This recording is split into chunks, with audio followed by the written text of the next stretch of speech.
नमस्कार। जैसा कि कल मैंने आपको बताया था कि 9 सितंबर 1997 की जिस घटना के बारे में मैंने शुरुआत की थी कि एसपी सिटी साहब श्री सत्येंद्रवीर सिंह साहब के ऑफिस में बैठ के हम लोग मीटिंग कर रहे थे और उस समय जो नंबर्स ढूंढे जा रहे थे, खाली समय में हम लोग यही करते थे कि जो सीडीआर प्राप्त हुई थी पहली बार हम लोगों ने सीडीआर देखी थी उषा फ़ोन की, श्री प्रकाश शुक्ला के उस मोबाइल नंबर की जिससे उसने गोरखपुर फ़ोन किया था।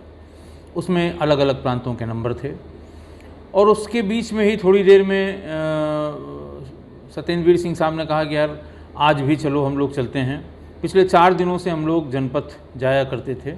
सूचना यही थी, आप जानते हैं कि उस समय जो सूचना थी वो मैनुअल थी, मुखबिरों से जैसे जो सूचना प्राप्त होती है, कोई और साधन नहीं था। दूसरा, लैंडलाइन के नंबर जो हम लोगों ने लगवा रखे थे उस समय पैरेलल पे, जो तंबुओं में बैठ के हमारे कर्मचारी उसे सुना करते थे। इस पर किसी ने पूछा भी, शायद रणकेंद्र ने पूछा कि सर आज भी कोई सूचना है क्या। उन्होंने कहा देखिए सूचना तो यही है कि दाढ़ी वो हमेशा सैलून में ही बनवाने आएगा। जो सूचना देने वाला व्यक्ति है वो यही बता रहा है कि हो सकता है आज वो, क्योंकि 4 दिन हो गया है वो नहीं आया, तो आज 4-5 दिन के बीच में वो ज़रूर दाढ़ी कहीं न कहीं बनवा लेता है। हालांकि ये ज़रूरी नहीं था कि वो बॉम्बे हेयर कटिंग सैलून में जनपथ में ही आके दाढ़ी बनवाए, लेकिन चूंकि उसकी आदत थी कि महिलाओं की संख्या जहाँ अधिक हो, जहाँ जिस मार्केट में महिलाएं ज़्यादा हों वहाँ पर जाके और उनके बीच में रहना, उन्हें देखते रहना, कभी कभी फप्तियाँ कसना, कोई कमेंटबाजी कर देना, 2 बार घूम के फिर उन्हें सामने से देखना, इस तरह की हरकतें वो करता था। तो फिर जैसे रोज़ की तरह सब लोग अपने सादे वस्त्रों में हुए और सत्येंद्रवीर सिंह साहब के पास एक मारुति 800 थी, लाइट ग्रीन कलर था उसका।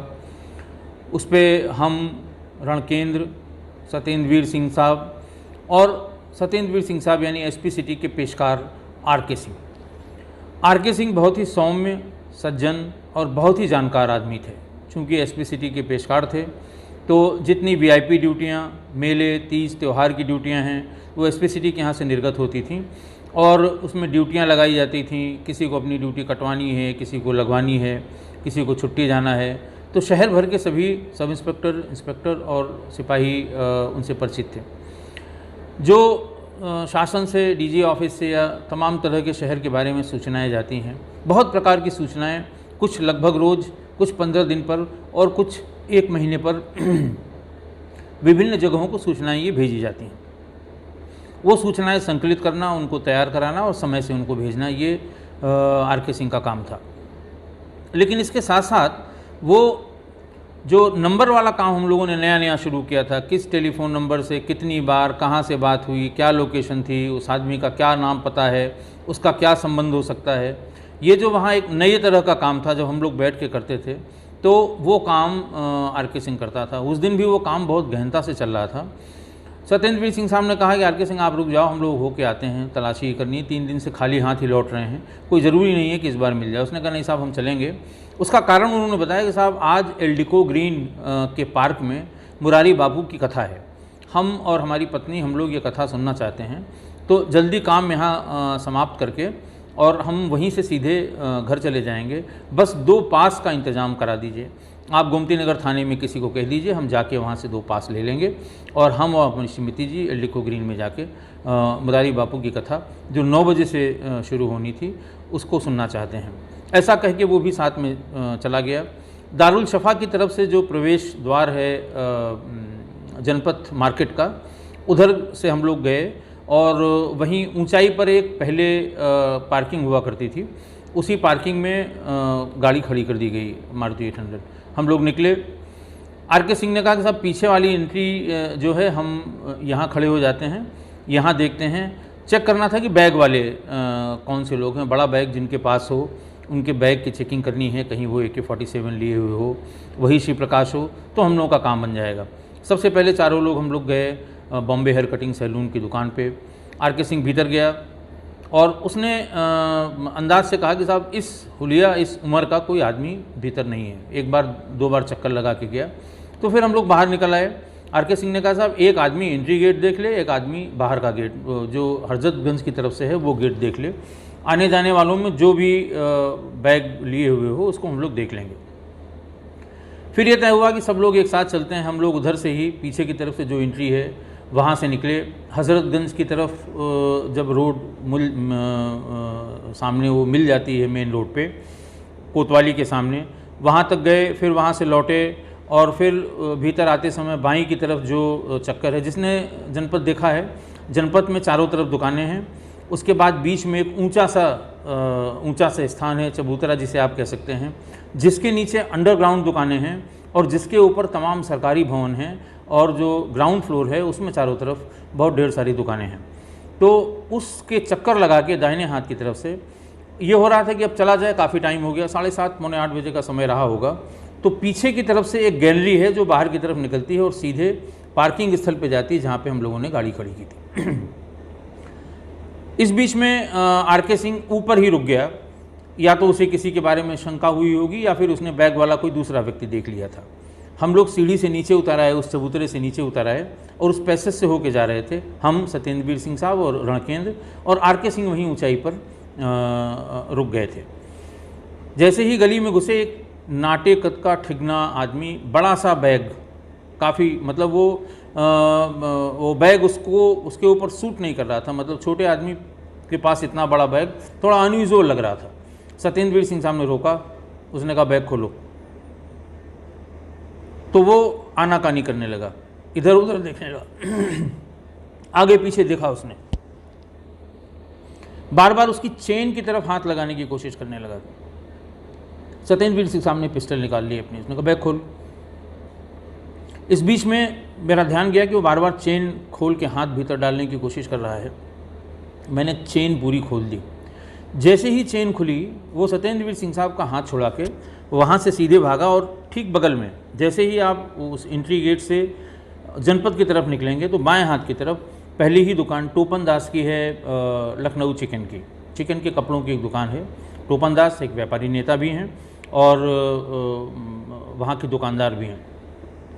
उनकी दुकान के भीतर संभवतः उसे जाने का रास्ता समझ में आया, वो भीतर घुस गया। अंधेरा हो गया था, पूरा जगमगा रहा था, मार्केट भरा हुआ था। भीतर घुस गया, मैं ज़ोर से चिल्लाया, सर इसमें AK-47 है। फिर उस बैग को वहीं छोड़ के रणकेंद्र के पास हम लोग भागे भीतर की तरफ। वो टोपन दास की दुकान में भीतर गिर गया था, वहाँ उसको पकड़ने की कोशिश की उसने, फिर भागने की कोशिश की।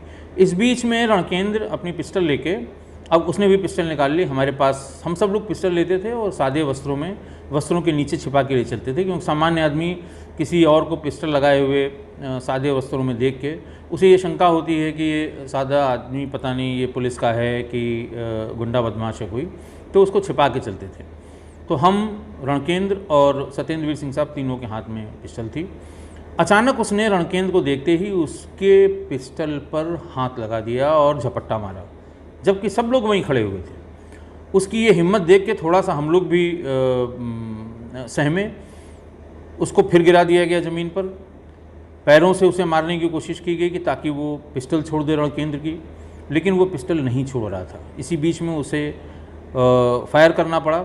वो पिस्टल खींचते खींचते रणकेंद्र उसको और हम और सत्येंद्र खींचते खींचते बाहर की तरफ ले आए, जो रोड है चबूतरे के ठीक नीचे, उस तक हम लोग ले आए और वहाँ पर फिर उसे पैरों में गोलियाँ मारनी पड़ी, लेकिन फिर भी उसने पिस्टल नहीं छोड़ी।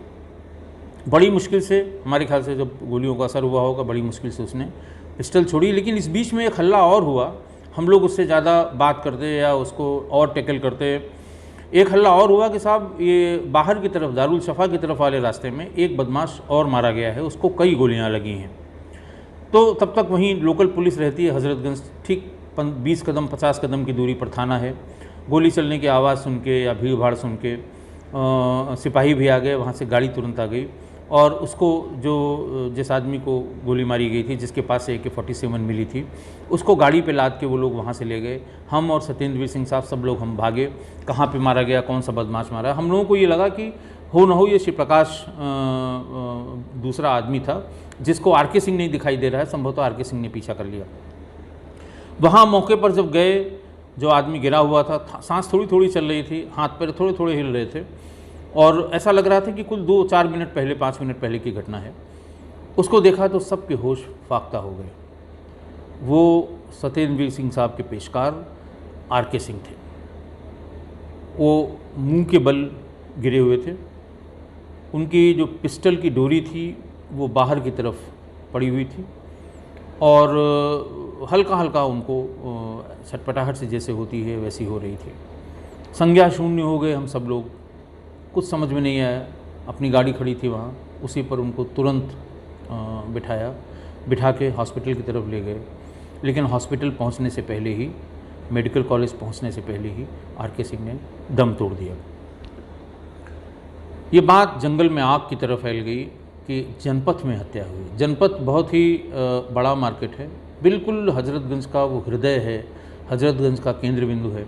और वहाँ शाम को मार्केटिंग करने के लिए भी लोग शाम का जो चाट और इस तरह के जो फास्ट फूड हैं उसकी बहुत सी दुकानें हैं, उसको खाने के लिए भी तमाम लोग शहर के शाम को घूमने के लिए भी वहाँ पर आते हैं। पूरा मार्केट बंद हो गया। हालांकि जिस समय ये सब हो रहा था लगभग 1000 आदमियों ने, कुछ ने चबूतरे के ऊपर खड़े होकर, कुछ ने अगल बगल, लगभग 1000 आदमियों ने पूरे वाक़ये को देखा था। उसकी डेथ हो गई और आर.के. सिंह के मरने का जो सदमा था, क्योंकि पिछले काफ़ी दिनों से, यानी 1 अगस्त से जब से दिलीप होटल हत्याकांड हुआ था, तब से आर.के. सिंह बिल्कुल साए की तरह हम लोगों के साथ था। जो हम लोग बैठ के बातचीत करते थे, नंबरों का जो विश्लेषण करते थे, टीमों की जो ब्रीफिंग करते थे, टीमों से शाम को उनकी सूचनाएं लेते थे। शहर भर में जो सूचनाएं श्री प्रकाश या उसके गैंग के बारे में इकट्ठा होती थी वो वही इकट्ठा करता था। तो इस तरह से आप समझ रहे हैं कि एक बहुत ही साथ का आदमी, एक बहुत ही दमदार आदमी, एक बहुत ही कार्यकुशल आदमी वो आँखों के सामने दम तोड़ गया।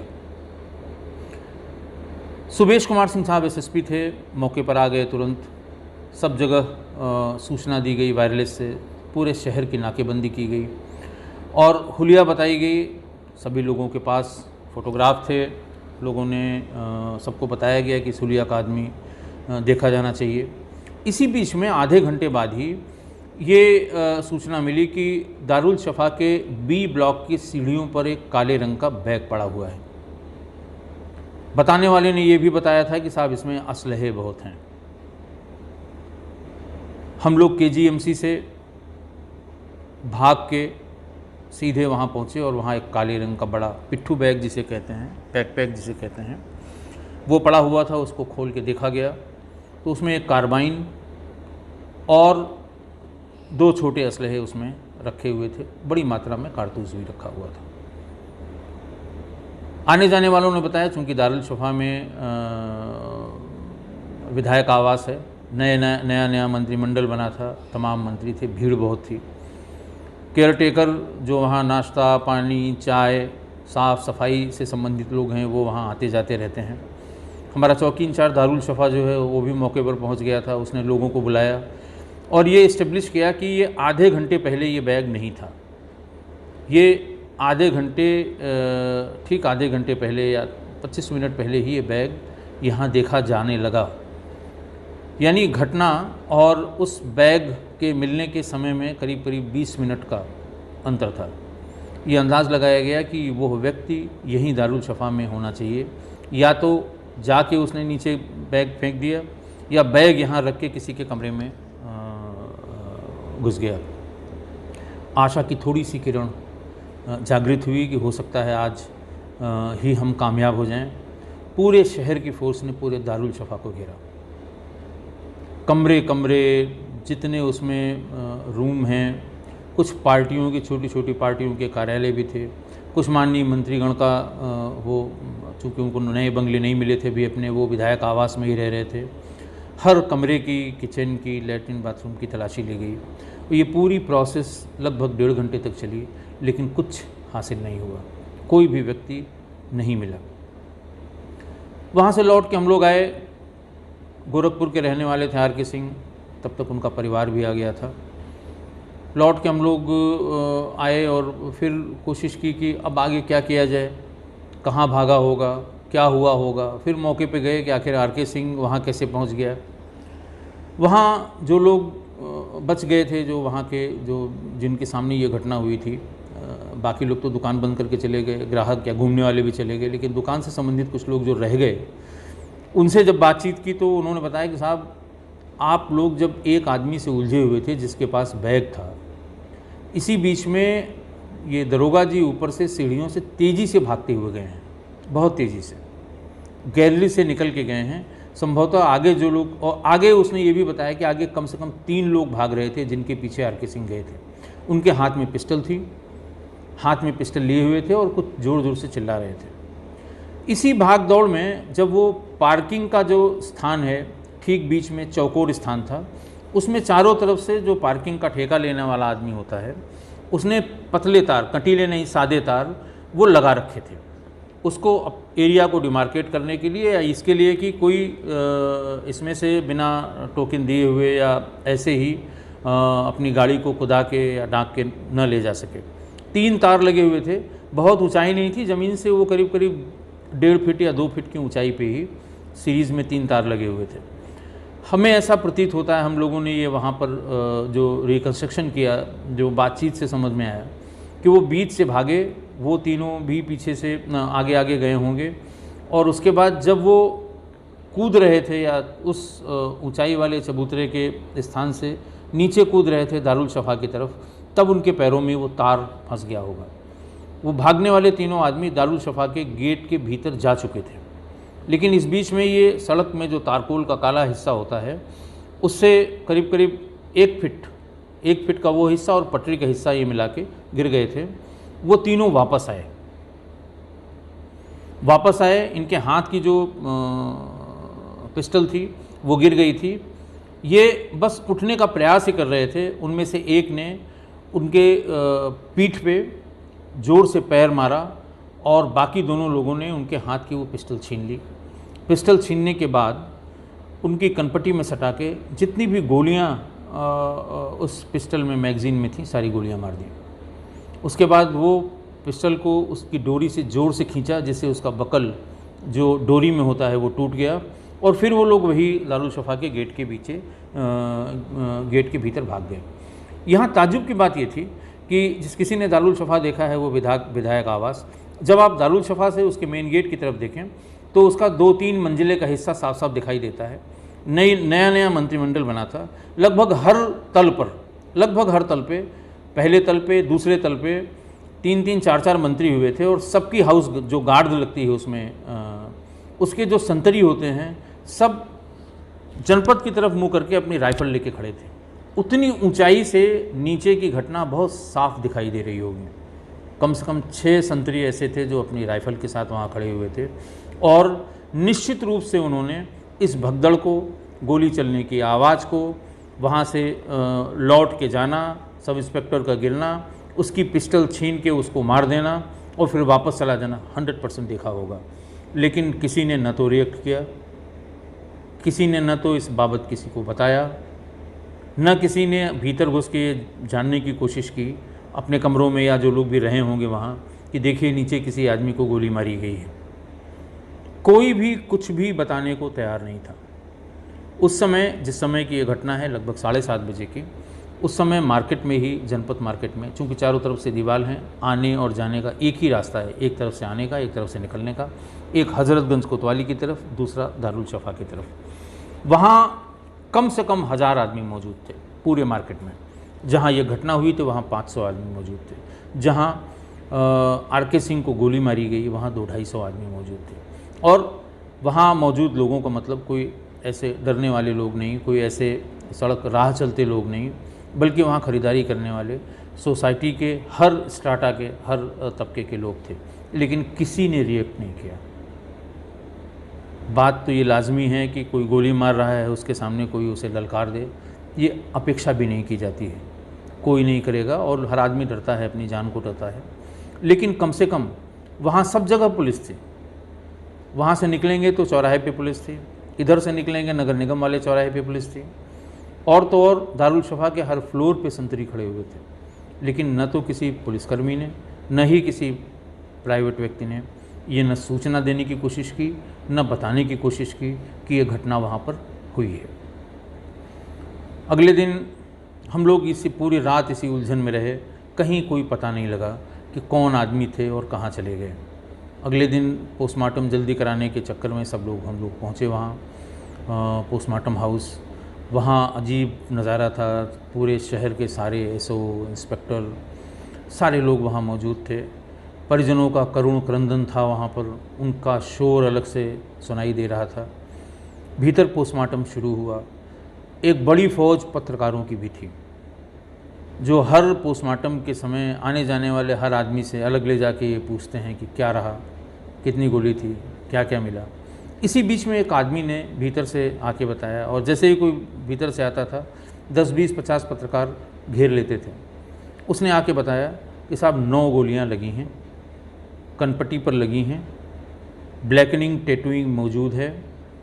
उनके जेब से एक हनुमान चालीसा, एक पर्स जिसमें कुछ रुपए थे, और शिव प्रकाश शुक्ला की एक फ़ोटो ये बरामद हुई है। बस इतना सुनते ही जैसे सबकी अपनी अपनी बाई लाइन बन गई हो, सब थोड़ी देर में वहाँ से निकल गए। शव का पोस्टमार्टम हुआ। पूरे राजकीय सम्मान से हम लोग उसे पुलिस लाइन ले गए। पुलिस लाइन में भी कम से कम 1000 पुलिसकर्मी उस समय आर.के. सिंह को अंतिम विदाई देने के लिए उपस्थित थे। पूरा परिवार गोरखपुर से उनका आ चुका था और वहाँ उसको अंतिम सलामी दी गई। हमारे एसएसपी साहब ने, तत्कालीन डीआईजी साहब थे, कश्मीर सिंह साहब थे, और पूरा सारे राजपत्रित अधिकारी, एसपी सिटी, हम लोग तो साथ ही साथ थे।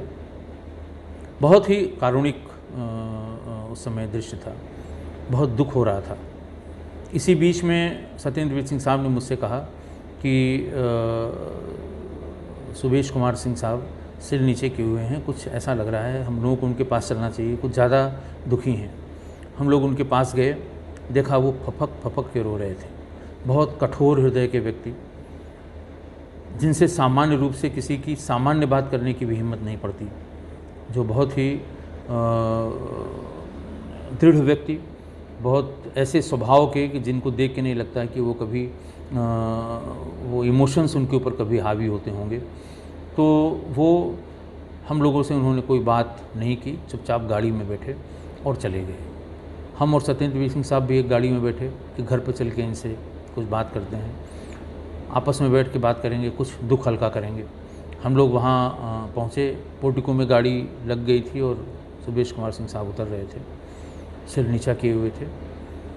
हम लोग जैसे ही उनके नज़दीक पहुँचे, देखा उनकी आंखें लाल हो गई थी, लेकिन उन्होंने कोई बात नहीं की, सिर्फ हाथ से इशारा किया कि आप लोग जाइए।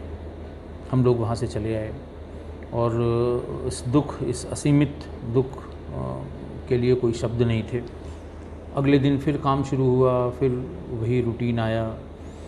उसका भी पोस्टमार्टम इस बीच में हो गया। बैग में एक AK-47 और 50 कारतूस मिले थे। डायरी एक मिली थी, इसमें तमाम नंबर थे। इस बीच में दूसरी टीम ने उन नंबरों से संपर्क करके ये इस्टेब्लिश कर लिया कि ये व्यक्ति मोकामा, बिहार, यानी पटना का जो कस्बा है मोकामा, वहाँ का रहने वाला है। और ये भी पता लग गया था कि वो सूरज भान का सबसे नज़दीकी व्यक्ति टुनिया राम है, जो सूरज भान के लिए AK-47 चलाता था और सूरज भान की AK-47 लेके हमेशा चलता था। कहा यह जाता है, पूरे मोकामा में ये मशहूर था कि टुनिया राम AK-47 से उसका निशाना बहुत अचूक था। ये बाद में पता लगा कि शिव प्रकाश शुक्ला उसको उत्तर प्रदेश घुमाने के लिए अपने साथ लाया था। सूरज भान ने उसे अपनी AK-47 देने से मना किया था और ये कहा था कि तुम शिव प्रकाश के AK-47 लेके उसी के साथ चलो। पहले वो गोरखपुर आया, फिर उसके बाद फैज़ाबाद आया और पिछले 3 दिन से वो लखनऊ में रह रहा था। आज के अंक में इतना ही। शेष कल। बहुत बहुत धन्यवाद।